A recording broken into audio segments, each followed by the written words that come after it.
சொர்க்கத்தில் இருந்த எல்லாருமே ஒருத்தர் பார்த்து பயந்தாங்கன்னா அது சன்வுகாங் தான். ஆனா சாதாரணமா இருந்த இவரு எப்படி இவ்வளவு பவர்ஃபுல் ஆனாருங்கிற கதையை இந்த வீடியோல பார்க்கலாம்.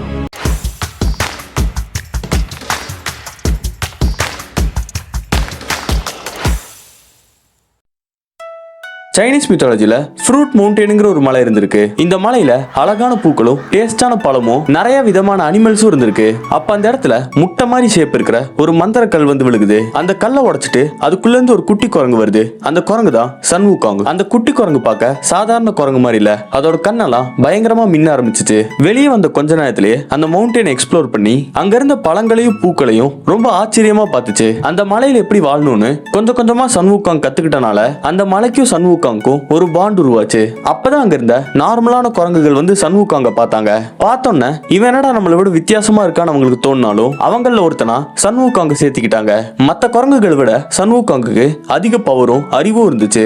அதை வச்சு அந்த குரங்குகளுக்கு தேவையானதெல்லாம் சன்வுகாங் செஞ்சாரு. அப்படியே கொஞ்சம் வருஷம் போக அந்த குரங்கு கூட்டம் சன்வுகாங்கோட ஃபேமிலி ஆச்சு. இவருக்கு அறிவு நிறைய இருந்தனால அந்த குரங்குகள் எல்லாருமே இவர் ஒரு லீடரா பார்த்தாங்க.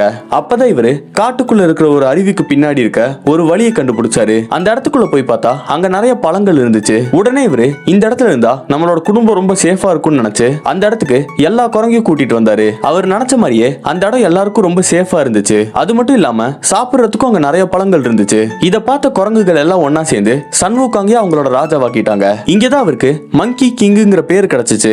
ராஜா ஆனோன்னு அவரோட மக்களை இன்னும் நல்லா பாத்துக்கிட்டாரு. அங்க இருந்த குரங்குகள்லாம் எதுக்கும் பயப்படாம பசியும் இல்லாம ரொம்ப சந்தோஷமா இருந்துச்சு. அப்பதான் சன்வுகாங் சாவ நினைச்சு பயப்பட ஆரம்பிச்சாரு.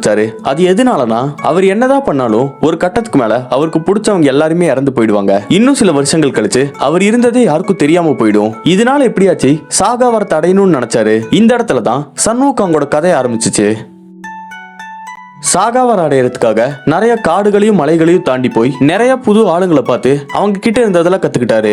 அப்பதான் அந்த இடத்துல சபுட்டிங்கிற ஒரு மாங்க் இருக்காருங்கிறத தெரிஞ்சுக்கிட்டு அவர்கிட்ட சிஷ்யனா சேரணும்னு போய் கேட்டப்போ, நீ ரொம்ப காட்டுத்தனமா இருக்க, உன்கிட்ட ஒரு அமைதியே இல்ல, உன்னால என் சிஷ்யனா சேர்த்திக்க முடியாதுன்னு சொன்னாரு. இதை கேட்ட சன்வுகாங் அப்ப நான் அமைதி ஆகிறேன்னு சொல்லி ரொம்ப வருஷம் மெடிடேட் பண்ணாரு. இதை பார்த்த சபுட்டி சன்வுகாங் அவரோட சிஷ்யனா ஏத்துக்கிட்டாரு. ஊகாங் அவர்கிட்ட இருந்து 72 டிரான்ஸ்ஃபர்மேஷன் கத்துக்கிட்டாரு. இதை வச்சு அவர்னால என்னவா வேணா மாற முடியும். இது மட்டும் இல்லாம ஜிண்டோயோனுங்கிற கிளவுட் மேல ஏறி டிராவல் பண்ணக்கூடிய டெக்னிக்கையும் கத்துக்கிட்டு திருப்பி அவரோட ஊருக்கே போனாரு. ஆனா முன்ன இருந்ததை விட சன்வுகாங்க்கு இப்போ அறிவும் பவரும் ரொம்ப அதிகமா இருந்துச்சு. அவர் கத்துக்கிட்டதெல்லாம் அவர் கொஞ்சம் கொஞ்சமா குரங்குகளுக்கும் கத்து கொடுக்க ஆரம்பிச்சாரு. அவருக்கு இருந்த அதிக பவர் அவருக்கு ஈகோ கொண்டு வந்துச்சு. அதனால இவ்வளவு பவரா இருக்கிற ராஜா எனக்கு ஒரு வெப்பன் வேணும்னு சொல்லி கடல் கடியில டிராகன் கிட்ட இருந்த ஜிங்கு பாங்குங்கிற வெப்பன் எடுக்க போனாரு. இவர் கடல் கடியில இந்த ராஜ்யத்துக்கு போனோன்னே அங்க ராஜாவா இருந்த டிராகன் கிங் இவர் முன்னாடி வந்து, இந்த இடத்துக்கு எதுக்கு வந்த, உனக்கு என்ன வேணும்னு கேட்டதுக்கு எனக்கு அந்த ஜிங்கு பாங் வேணும்னு இவர் சொன்னாரு. இந்த ஜிங்கு பாங்குங்கிறது ஒரு மந்திரத்தடி, அது ரொம்ப பெருசா இருக்கும், அதை யாராலையும் நகர்த்தவே முடியாது. ஆனா சன்வுகாங் வந்துட்டாருங்கிற காரணத்துக்காக ஜிங்கு பாங் இல்லாம என்கிட்ட நிறைய வெப்பன்ஸ் இருக்கு, அதுல இருந்து ஏதாச்சும் ஒன்று எடுத்துக்கோன்னு டிராகன் கிங் சொன்னதுக்கு எனக்கு ஜிங்கு பாங் தான் வேணும்னு சொல்லி சன்வுகாங் அடம் பிடிச்சாரு. இவனால நகர்த்த முடியாதுங்கிற தைரியத்துல ஜிங்கு பாங் இருக்கிற இடத்துக்கு டிராகன் கிங் சன்வுகாங்க கூட்டிட்டு போனப்போ சன்வுகாங் நேரா போய் அந்த ஜிங்கு பாங்க தொட்டாரு. உடனே அது சன்வுகாங் கைக்கு ஏத்த மாதிரி குட்டி ஆயிருச்சு. இத பார்த்து டிராகன் கிங்னால நம்பவே முடியல. ஆனா சன்வுகாங் அந்த ஸ்டாஃபை இன்னும் குட்டியாக்கி அவரோட காதுக்கு பின்னாடி வச்சு கிளம்பலான்னு பார்த்தப்போ டிராகன் கிங்கோட சோல்ஜர்ஸ் எல்லாரும் சன்வுகாங் அட்டாக் பண்ண ஆரம்பிச்சாங்க. அப்பதான் சன்வுகாங் அவர்கிட்ட இந்த எல்லா பவரையும் யூஸ் பண்ணி டிராகன் கிங்கோட ராஜ்யத்தை மொத்தமா அழிச்சிட்டு ஜிங்கு பாங்க எடுத்துட்டு போயிட்டாரு. இந்த விஷயம் கொஞ்சம் கொஞ்சமா எல்லா கடவுள்களுக்கு நடுவில் பரவ ஆரம்பிச்சிச்சு. அப்பதான் டிராகன் கிங்கோ சொர்க்கத்தோட ராஜாவான ஜேட் எம்பரர்கிட்ட போய் ஊகாங்க பத்தி கம்ப்ளைண்ட் பண்ணாரு. இந்த விஷயத்தினால எல்லா கடவுள்களுக்குமே சன்வுகாங்க பத்தி தெரிய வந்துச்சு.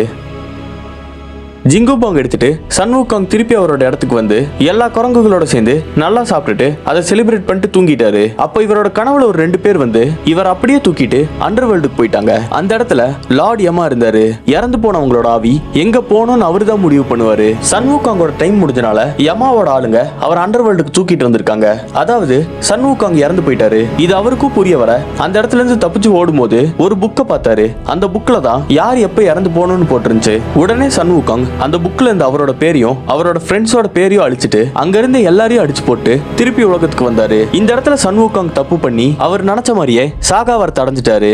லார்ட் யமாவும் போய் ஜேட் எம்பரர்கிட்ட சன்வுகாங் பண்ணதெல்லாம் சொல்லி கம்ப்ளைண்ட் பண்ணாரு.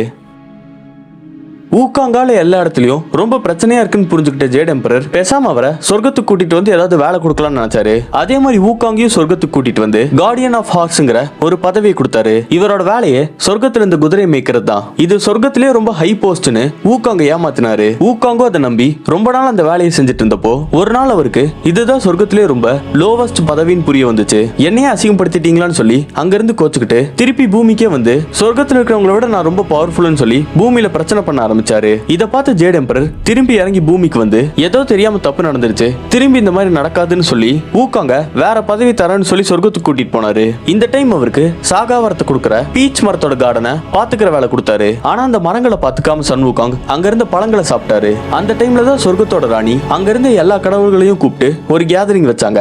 ஆனா அந்த இடத்துக்கு சன் ஊகாங் கூப்பிடவே இல்லை. இதனால கோவமான சன் ஊகாங் யாருக்குமே தெரியாம அந்த இடத்துக்குள்ள போய் கடவுள்களுக்கு கொடுக்கலான்னு வச்சிருந்த பீச்சால செஞ்ச ஒயினை மொத்தமா குடிச்சிட்டாரு. அதோட நிக்காம கோவத்துல சன் ஊகாங் சொர்க்கத்துல நிறைய பிரச்சனைகளை பண்ண ஜேட் எம்பரர் அவரோட படையில இருந்த பவர்ஃபுல்லான கடவுள்களை சன் ஊகாங்க பிடிக்க சொல்லி அமிச்சாரு. ஆனா சன் ஊகாங் எல்லாரையுமே அடிச்சு தோக்கடிச்சாரு. அவரை யாராலையுமே தடுக்க முடியல. அப்பதான் ஜேட் எம்பரர் புத்தர் கிட்ட போய் ஹெல்ப் கேட்டாரு. புத்தரை பார்த்தோன்னா சன் ஊகாங் அவரோட உள்ளங்கையில ஏறி இங்க இருக்கிற எல்லாத்த விட நான் தான் ரொம்ப பவர்ஃபுல்னு சொல்லி கத்திட்டு இருந்தாரு. என் உள்ளங்கையில இருந்து குதிச்சு நீ வெளியே போயிட்டினா நீ என்ன கேட்டாலும் நான் செய்யறேன்னு சொல்லி புத்தர் ஊகாங் கிட்ட சொல்ல ஊகாங்கும் குதிச்சு ஸ்பேஸுக்கே போனாரு. அங்க இருந்த 5 தூணை பார்த்து அதுல ஒண்ணுல அவரோட பேர் எழுதிட்டு திருப்பி புத்தரோட கைக்கே வந்தாரு. அப்பதான் அவர் திரும்பி பார்த்தப்போ அவர் தூண்ல எழுதினது புத்தரோட விரல்ல இருந்துச்சு. அந்த 5 தூணுமே புத்தரோட 5 விரல்னு ஊகாங்குக்கு புரிய வந்துச்சு.